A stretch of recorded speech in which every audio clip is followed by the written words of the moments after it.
Hello, amazing children. This is Grandma Carla. We are back with the last chapter of Runaway Ralph. I'm going to be sad to see it end, but we have something to look forward to because the sequel, the book that comes right after it, is Ralph S. Mouse.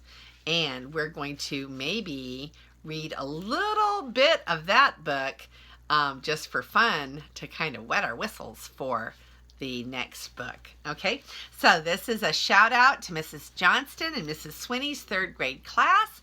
This is your last chapter of your requested book, and I hope you'll write me and request another one maybe next year, and we'll read that one for you too.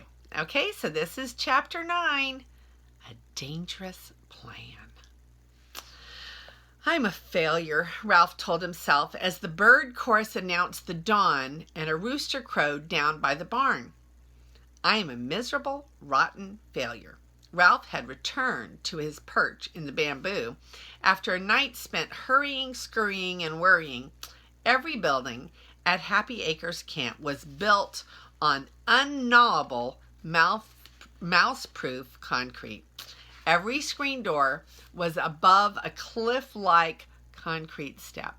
The watch still lay hidden in the bamboo leaves. Garf would soon learn that his name was not to be cleared after all, and Ralph would not get his motorcycle back. Drat, he swore to himself. Drat, drat, drat. He felt especially bad because Garf actually had left a quarter of a peanut butter and jelly sandwich at the foot of the bamboo for his supper the night before. Ralph was about to climb down the bamboo to hide from Garf when the alarm clock rang and the bugler stumbled out to rouse the sleeping camp. Campers washed their faces at wash basins outside their lodges, and then, before they went to breakfast, the girls carried their sleeping bags out to air. Some draped their unzipped bags on fences, others, including Karen, spread theirs on the grass in the sun in the girls' area. Why, here's my chance after all, thought Ralph in wonder as a plan, simple but dangerous, sprang into his mind.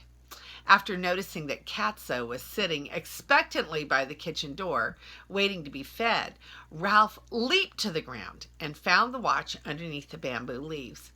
Seizing it by the buckle on the leather strap, he began the labor of dragging the watch toward Karen's sleeping bag.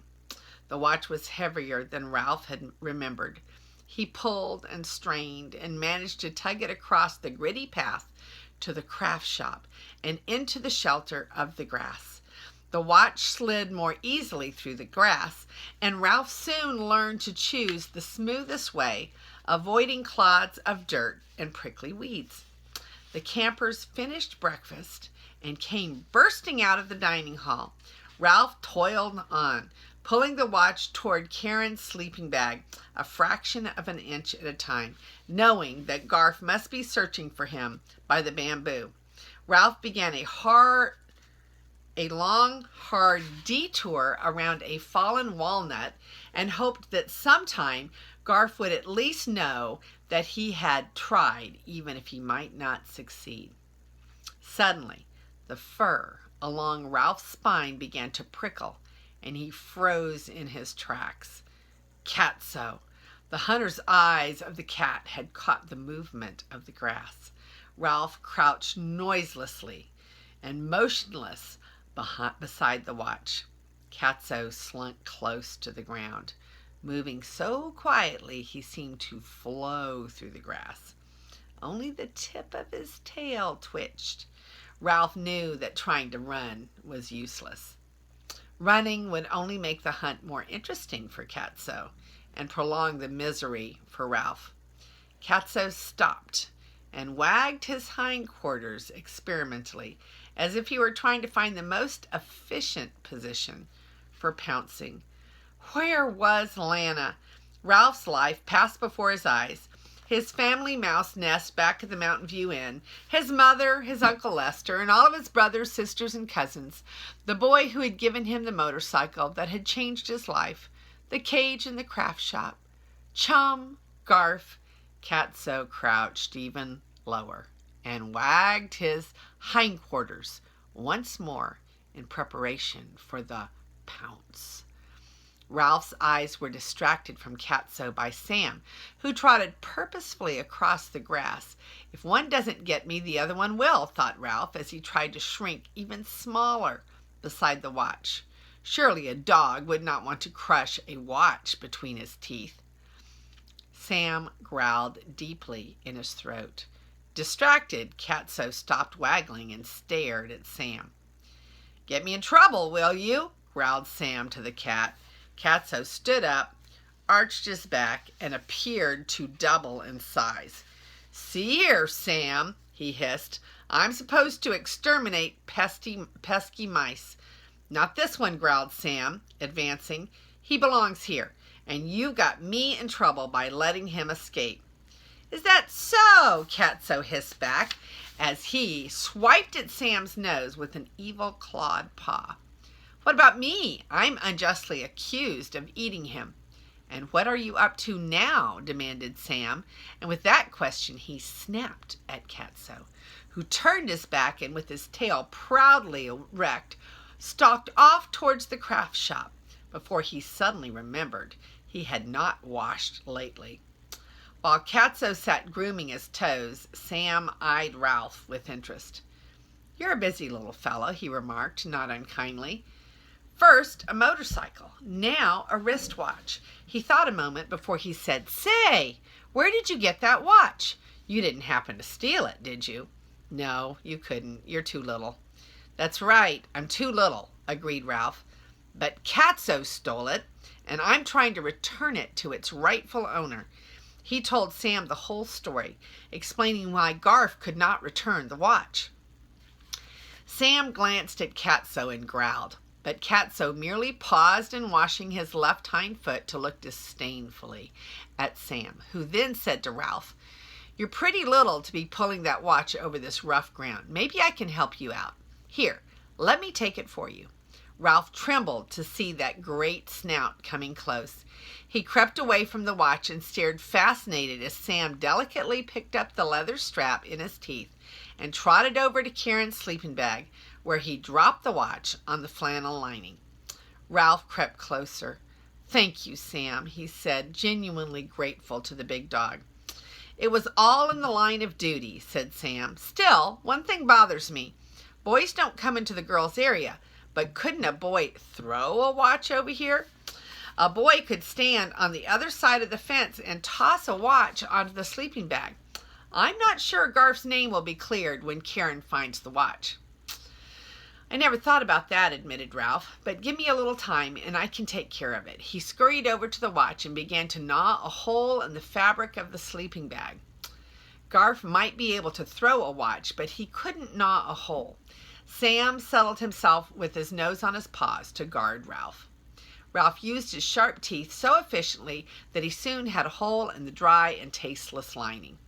He waded into the Dacron stuffing, dragging the watch behind him. "You're all right in there?" asked Sam. "Of course I'm all right," answered Ralph, shoving the Dacron aside to make room for the watch. The Dacron was softer than the most finely shredded Kleenex. It was softer than nylon stockings or pillow feathers or any other soft thing Ralph had experienced at the inn. "Then I'd better be on my way," said Sam. "I still have the barn to inspect." Ralph popped his head out of the hole in the sleeping bag. "Thanks a lot, Sam," he said. "You saved my life. I really mean it." The watch band still protruded from the hole, so Ralph crawled back inside and tugged some more until he was sure it was safely out of sight.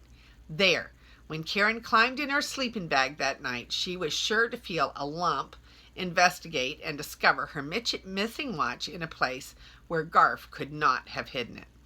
The Dacron was deliciously soft, and Ralph was tired after a sleepless night. "I've got to get out of here before rest time," he told himself, but part of him answered, "Go on, take a short nap. Only a minute or two. Rest time is a long way off, and you need some sleep."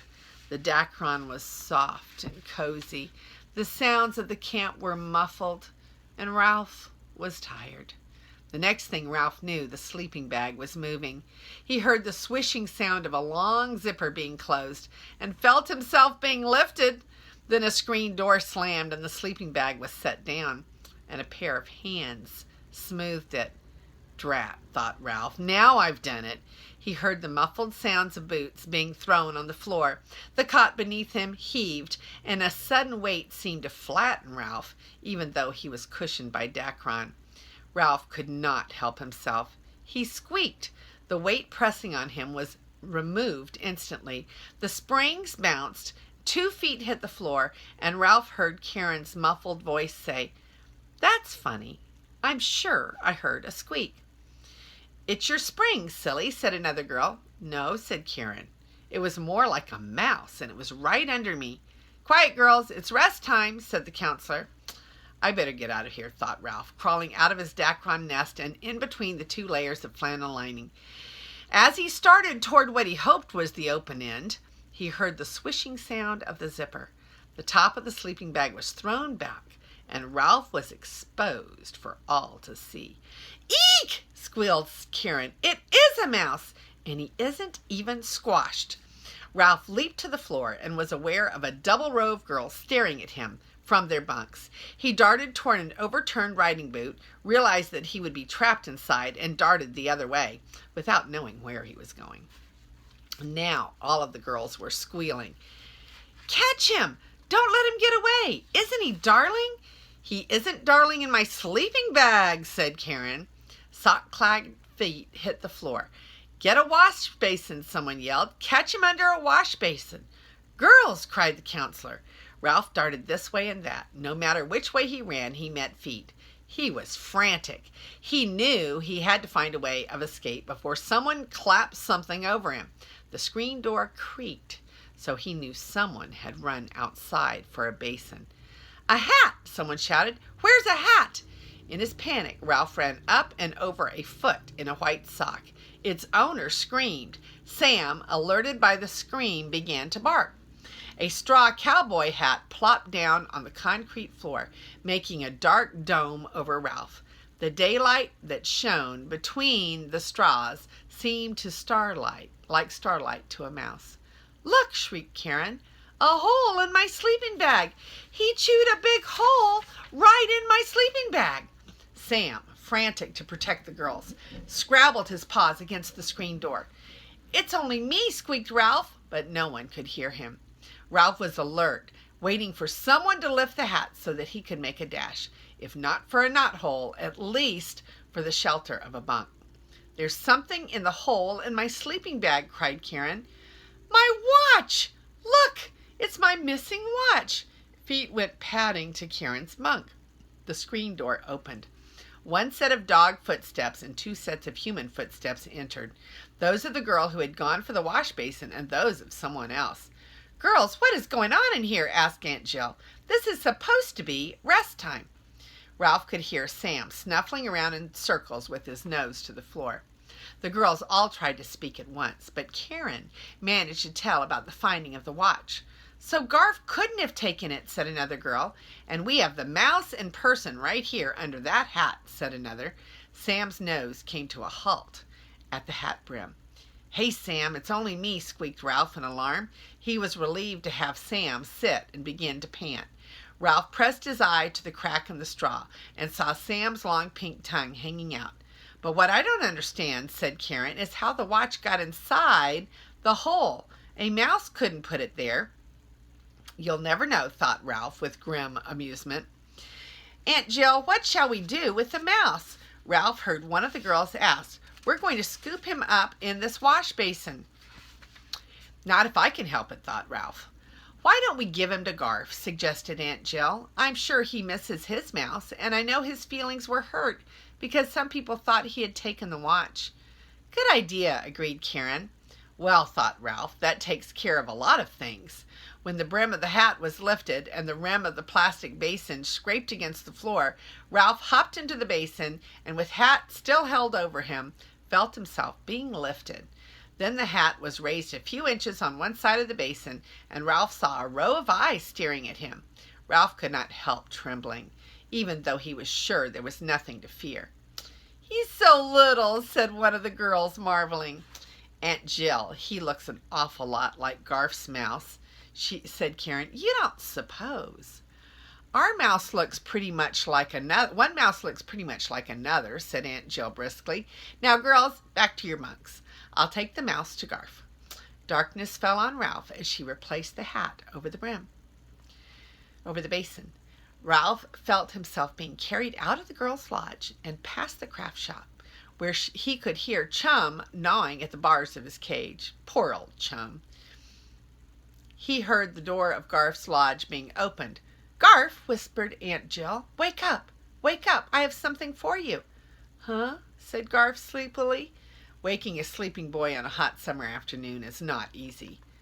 "I have a mouse for you," said Aunt Jill. "A mouse?" Ralph could tell Garf was wide awake now. "Let me see." Ralph sat quietly in the basin while the hat was cautiously lifted. He could see the other boys and their counselor sprawled in their sleep on their bunks, and on the ledge over Garf's lower bunk he saw his crash helmet. "Karen found him in a hole in her sleeping bag," Aunt Jill explained, "and it was the strangest thing. She found her missing watch inside the hole." Ralph saw that Aunt Jill was studying him thoughtfully. "No kidding!" exclaimed Garf, forgetting to keep his voice down. "Yes," whispered Aunt Jill, "and the girls thought you might like to have the mouse." "I sure would," whispered Garf. "I think we can bend the cage back into shape," said Aunt Jill. "Can't I keep him in here in the basin?" asked Garf. "He might escape," said Aunt Jill, "but he's your mouse." She smiled and slipped quietly out of the lodge. "You did it," whispered Garf. "Sure I did," said Ralph. "But do I have to sit up here in the basin?" "Of course not," answered Garf, holding out his hand. Ralph leaped into Garf's palm, and Garf gently moved his hand down close to his pocket, and there, as he hoped, was his motorcycle. In the warm and cozy darkness he ran his paws over the handlebars, the plastic seat, the wheels, the exhaust pipe.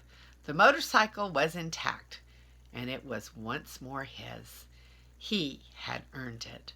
Ralph popped back down out of the pocket. "You aren't going to make me go back into the cage, are you?" he asked. "Not if you promise not to run away. I'm taking you back to the inn tomorrow, remember?" "You haven't forgotten your promise about the motorcycle, have you?" asked Ralph, just to be sure. "Nope," answered Garf. "I won't run away," promised Ralph. "But there's one more thing. Before you leave camp, do you suppose you could give Chum a piece of wood to gnaw, so he won't have to gnaw his cage to keep his teeth worn down?" "Why, sure," whispered Garf, "right after rest time." That need taken care of made Ralph feel better about Chum alone in the craft shop. He was about to climb back into the pocket when Garf whispered, "Do me a favor, will you? Let me see you ride the motorcycle before everybody wakes up."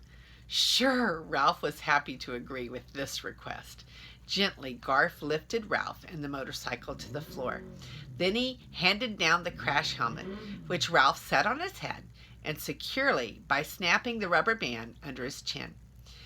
Expertly, he grasped the handlebars, threw his leg over the plastic seat, and taking care to keep his tail out of the spokes, inhaled. Ralph took off across the concrete floor, while Garf leaned over the edge of the bunk to watch. Ralph bent low over his handlebars, and he increased his speed. Filled with the joy and the excitement of speed, he rode in a figure 8 around Garf's cowboy boots, which were lying on the floor. Garf's counselor moved in his sleep, and Ralph shot out of sight under Garf's bunk until the counselor lay still. He rode until he was breathless, and then he coasted to a stop in front of Garf, where he sat panting with his crash helmet pushed back on his head. "Boy," whispered Garf, "was that ever great?" Ralph silently agreed. "I sure wish I could do that." Garf picked up Ralph and the motorcycle and put them gently in his pocket. After all the excitement of the morning, Ralph was ready for a nap, but first he popped his head out of Garf's pocket. "Thanks, friend," he said.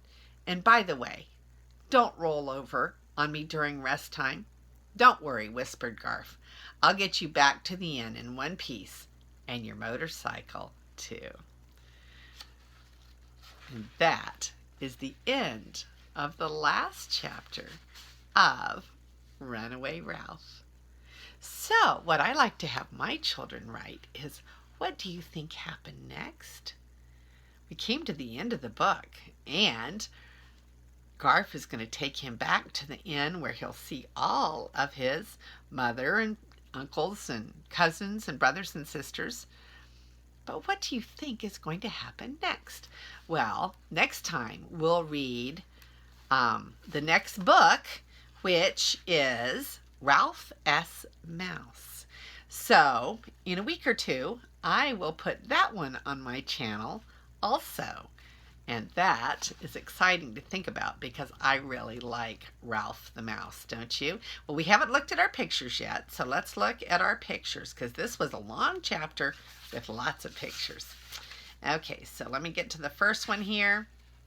And here we have Ralph trying to get the wristwatch back to the sleeping bag, and there's Sam, and Catso is about to pounce.